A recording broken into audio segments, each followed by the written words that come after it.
Hello and welcome to eChineseLearning Pod, your go-to podcast for learning Chinese and exploring Chinese culture. To protect speakers' privacy and enhance audio quality, some or all voices in this episode are created with AI assistance. It seems like everywhere you turn these days, China's in the news. Yeah. I mean, from their economy to their culture, the world is definitely taking notice. It is, yeah. And when an organization like the UNW, the United Nations World Tourism Organization, makes Chinese an official language like they did back in 2021, it really makes you stop and think. Yeah. What's behind all of this interest in China? Well, it's a great question. And with all the recent changes that make it easier to travel to China, like those relaxed visa policies, it's a question a lot more people are asking. So if you've ever thought about learning more about China, this is the perfect time to dive in. Absolutely.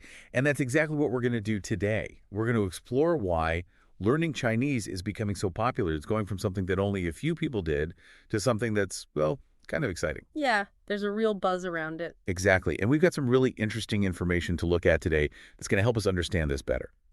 We're going to look at what it means for Chinese to be an official UN WTO language. Yeah. And we're going to examine why so many people are traveling to China now.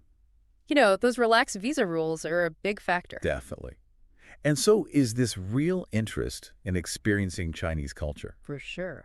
So our goal today is to kind of connect the dots and figure out what's driving all this interest in the Chinese language. Yeah. Some people are even calling it a Chinese language fever. And we're going to discuss what that means for all of us who are trying to, understand and connect with the world. Absolutely. It's a really fascinating topic. Okay. So let's start with the UNWTO.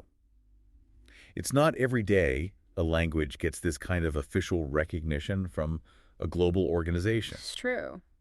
What does it really mean for Chinese to be an official UNWTO language? Well, it's more than just adding another language to the list. It's really a reflection of how important China is becoming on the world stage. I mean, the story behind how this happened is interesting, too. China first suggested this back in 2007, and it took a while. They had to actually change the UNWTO's rules. So this wasn't a quick decision. It shows how seriously the member countries took this. And the UNWTO isn't just any organization. It's the main organization for tourism around the world. I see. It has 159 member countries, so it's a big deal when they make a decision like this. Yeah, that makes sense. It means they're acknowledging that China is a major player in tourism.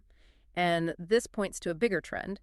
China's growing influence in the world, not just in economics, but also in culture and international communication. Right. So this isn't just some symbolic thing. It's a recognition of China's real presence and power in the world, especially when it comes to travel and culture. Exactly. And it makes you wonder, who else noticed this trend early on? Well, there are some pretty influential people in the business world who saw China's potential a long time ago. Oh, yeah? Like who? People like Warren Buffett, Elon Musk, Jim Rogers, they've all been interested in China for quite a while. It's interesting that you mention them because they all seem to be people who really understand where the world is going. Right. So their interest in China definitely means something. It definitely does. Let's start with Warren Buffett. He first went to China way back in 1995, and he's been optimistic about China's economic growth ever since. He's even said in his shareholder meetings that he plans to invest more in China over the next 15 years. Wow. And in an interview he did, he couldn't stop talking about how impressed he was by how fast China was developing. He basically said, no other country has ever grown so quickly. That's pretty amazing. Yeah. And it's not just about making a quick buck. He truly believes in the future of the Chinese economy. So he's in it for the long haul. Exactly. And then you've got Elon Musk, who's been focused on China since around 2008. Right. And look at how Tesla, his company, has taken off in China. They're not just selling cars there. They're a big part of Tesla's success worldwide. And I think what's really interesting about Elon Musk is that he said that he thinks his biggest competitors in the future are going to come from China. He has, which is really saying something considering he works with some of the biggest car companies in the world. But he sees something special in China's ability to innovate and in how strong their market is. So it's not just about selling to China. It's about recognizing that China is going to be a leader in technology, especially in the car industry. That's exactly right. And then there's Jim Rogers. Now, he's a fascinating guy. He is. He went to China in 1984 and was blown away by what he saw. What happened? Well, he called it the most surprising country. Really? Yeah.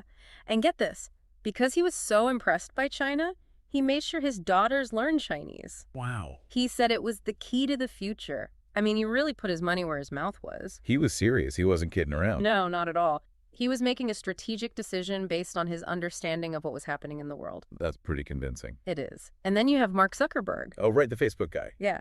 He gave his daughter a Chinese name and hired a Chinese nanny. Huh. What does that tell us? Well, for someone like him to do that, it shows that he understands the value of learning Chinese and being exposed to Chinese culture from a young age. I see. It suggests that knowing Chinese is going to be really important for future generations. So all of these examples point to this growing trend, this Chinese language fever. But for someone who's not familiar with Chinese, it can seem pretty intimidating to learn. I mean, Chinese has a reputation for being difficult, right? Yeah, it does. But that doesn't mean it's impossible. And there are lots of reasons why people are so excited about learning it. One big reason is that China is becoming more and more involved in things all over the world, from business to technology to global issues. Right. So the more China is involved in things, the more useful it is to be able to speak Chinese. Exactly. And while Chinese might seem difficult at first, there are resources that can make it easier, like eChineseLearning, for instance. Ah, yes. We did find some information about them. They have a team of professional teachers and researchers, which shows they're serious about helping people learn Chinese. And what's really interesting about them is that they use internationally recognized teaching methods based on the IB curriculum. This means they have a really strong foundation for their teaching approach. I see. And they also use something called inquiry-based learning, which encourages kids to be curious and ask questions. So it's not just about memorizing things, it's about making learning fun and engaging. Right, so it's more about understanding and connecting with the language and culture. Exactly. It takes the fear out of learning a language that's seen as challenging. Okay, so we've talked about China's growing influence in the world and how that's driving interest in learning Chinese. Yeah, But what about actually going to China? We know more and more people are traveling there. that's right. And it's becoming easier to do so because China is making it easier to get visas. So you don't have to jump through as many hoops. Right. And the numbers are pretty amazing. In 2024, over 20 million people visited China without needing a visa. That's more than double the number from the previous year. Wow. So those relaxed travel policies are definitely bringing more people to China. And it seems like people aren't just going to see the Great Wall and the Forbidden City anymore. They're actually looking for a deeper experience. Absolutely. A survey by the China Tourism Academy found that over 60% of tourists coming to China are most interested in experiencing authentic Chinese culture. They want to get below the surface. So it's not just about checking things off a list. It's about really understanding what China's all about. Exactly. And that's where knowing even a little bit of Chinese can make a big difference. It can help you navigate daily life, talk to locals, and get more out of your trip. We even read about a Japanese tourist in Shanghai who was so glad she knew some basic Chinese. It helped her connect with people and really experience the city. So learning some Chinese can turn a trip into a real cultural immersion. That's right. It takes you from being an observer to a participant. It's kind of like what's called depth tourism. Yes, exactly. People want more personalized, in-depth experiences. They don't want those quick, superficial tours anymore. Right. Like, for example, think about the Spring Festival in China, the Chinese New Year. During that time, they put up these beautiful calligraphy decorations of the Fu character, which means good fortune, in places like the Yu Garden in Shanghai. Oh, yeah, I've seen pictures. It's not just decoration. There's a lot of history and meaning behind that character, and understanding even a little bit of the language can help you appreciate that. I see. You know, it's like unlocking a secret level of understanding. Absolutely. And it's not just the traditional parts of Chinese culture that are attracting people. It seems like modern pop culture is also playing a role. Oh, definitely. This Chinese language craze is being fueled by all sorts of things, including video games and social media. Like, there's this game called Black Myth, Wukong, that's generating a ton of buzz around the world. And it's got people flocking to Chinese social media platforms because they want to be part of the conversation about the game in its original language. Oh, wow. So people are even learning Chinese to talk about video games. It's true. We even read a story about a German guy who started learning Chinese phrases just so he could understand what people were saying about the game online. That's amazing. So it's clear that people are finding all sorts of ways to learn the language, not just through traditional methods. And these are just a few examples. There's so many different reasons why people are learning Chinese. Like, there's that Ethiopian student studying in Harbin. He was so fascinated by Chinese culture that he decided to study in China, even though he'd already reached the highest level of Chinese proficiency offered in his home country. That's right. He just wanted to immerse himself in the language and culture even more. So passion is a powerful motivator. It really is. And, Professor Mo Tianen had a really interesting point about all of this. He said this Chinese language fever is just a natural result of China becoming more important on the world stage, and of the fact that Chinese culture has this unique and appealing quality that draws people in. Yeah, it makes sense. And if you look at the numbers, it backs up what he's saying. In 2024, over 810,000 people worldwide took the HSK test, which is the test for non-native Chinese speakers. I see. And the number of people taking the test is growing by about 20% every year. That's a big jump. It shows there's a real and growing desire to learn Chinese all over the world. So now that we've talked about why people are learning Chinese, let's talk about the language itself. Okay. A lot of people think it's really difficult, and there are some things that make it seem that way, like the tones and the writing system. Right, and then you've got all the different dialects. It can be a bit overwhelming. So is there anything about Chinese that might be more approachable or enjoyable than people might think? Well, a lot of people actually find the things that make Chinese seem difficult are also the things that make it fun and interesting, like the tones, for example. Once you get the hang of them, they can be really expressive. Right. And the different dialects can be fascinating, too. They're like little windows into different parts of China and its history. We did come across some stories about people who really embraced the dialects, like that Ethiopian student in Northeast China. Oh, yeah, he ended up really liking the Northeast dialect, which is known for being pretty unique. He went from not understanding a word of it to appreciating its humor and expressiveness. And then there was that British soccer player in Guizhou who spoke Mandarin so well that people online thought he was lip-syncing. But he'd actually learned the language so well that he sounded like a native speaker. That's awesome. And there's this Belgian guy in Shanghai who's using social media to share his experiences learning Shanghainese, which is the local dialect in Shanghai. So people are really connecting with the language and culture on a local level. They are, and it's becoming easier to do that because there are so many new ways to learn Chinese. You don't have to just sit in a classroom anymore. Right. You can use translation apps, watch Chinese TV shows and movies, listen to Chinese music, and even learn slang from social media, like American TikTok users learning from Xiaohongshu. So it's not just about textbooks and grammar rules anymore. Not at all.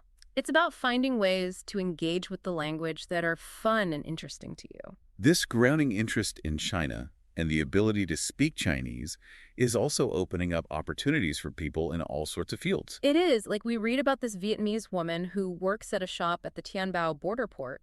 She got the job because she could speak Chinese. It's a big advantage in areas where there's a lot of trade with China. That makes sense. And there was a report that said almost all Vietnamese students who are fluent in Chinese find jobs after they graduate. So knowing Chinese is a real asset in the job market. And this isn't just happening in countries that are close to China. Right. There are now 85 countries that have made Chinese part of their national education systems. That's incredible. Over 200 million people around the world are learning Chinese. And a lot of international students are choosing to study in China. That's right. And it makes sense when you consider all that China has to offer. A vibrant economy, a ton of resources, and policies that are designed to attract talented people from overseas. Like the Ethiopian student we mentioned, he wants to work in trade between China and Ethiopia after he graduates, specifically in the electric car industry. It's a growing field. Yeah, it is. And even big companies are seeing the importance of understanding China and its culture. Right. We read about the president of Coach China. Oh, the handbag company. Yeah. She said that China is a key market for cups, but it's also a source of inspiration for their designs. She talked about China chic and how Coach is working more and more with Chinese partners. So they're really trying to tap into the cultural side of things. And that can give a company a real edge. Definitely. And the president of Coach China also talked about her personal interest in Chinese calligraphy. She sees it as a reflection of harmony and balance. I like that. Yeah, it shows a real appreciation for the deeper aspects of Chinese culture. So as we wrap things up, it's clear that Chinese is becoming more and more important in the world. I mean, it's an official language of the UN WTO. Right. And some of the most successful business leaders are paying attention to China's potential. Yeah. And all of this interest is connected to China's economic growth and its fascinating culture. Absolutely. It's a really interesting time to be learning about China and the language. It is. And there are so many resources out there for anyone who wants to start learning or to take their Chinese skills to the next level. Like eChineseLearning, for example. They offer a really engaging and effective approach to learning, using the IB curriculum and focusing on making it fun and interesting for learners. So as we think about how connected the world is becoming and how big a role China is playing, we want to leave you with something to think about. How could learning Chinese, even just a little bit, open up new possibilities for you in the future? It's a great question. It could be anything from travel to business to simply expanding your horizons. Yeah, And you never know what doors it might open. that's the exciting part. It's definitely worth exploring. That's it for today's episode of eChineseLearning Pod. Thanks for tuning in.